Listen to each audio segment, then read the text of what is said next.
It was a long and difficult night of talks, and the leaders acknowledge many details remain to be worked out.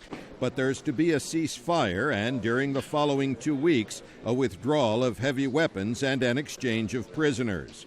Russian President Vladimir Putin said the accord requires the rebels he supports to withdraw to the former ceasefire line, while Ukrainian forces withdraw from the current line, creating a wide buffer zone. It was not the best night of my life, but it has been a good morning because we have managed to reach a major agreement. Mr.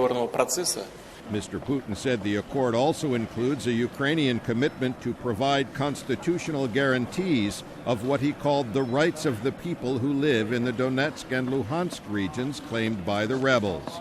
Ukraine's new government has long offered substantial autonomy for the regions, but President Petro Poroshenko said it will not go as far as Russia and the rebels want.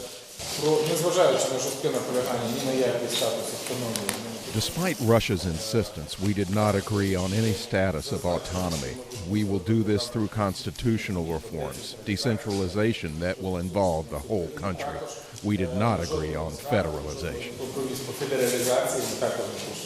German Chancellor Angela Merkel and French President François Hollande initiated this round of diplomacy in an effort to stop the more than month-long offensive by the rebels and to avert the possibility of U.S. arms sales to Ukraine.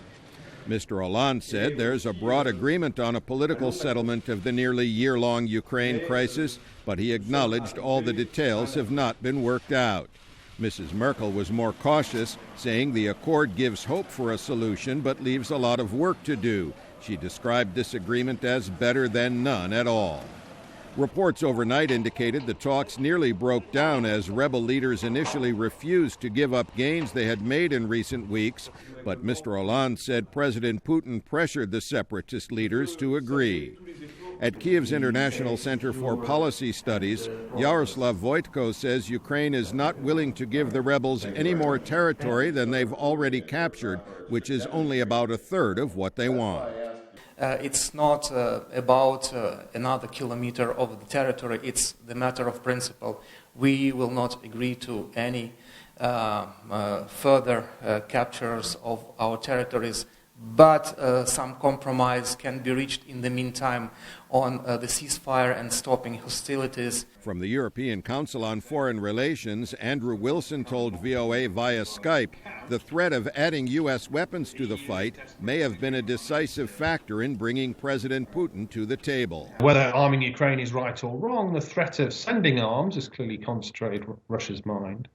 It would like to bank its gains now before uncertainty increases. Fighting continued even as the talks were held, and it will likely go on at least until Saturday night.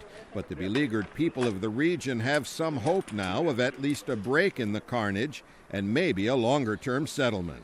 Pessin, VOA News, London.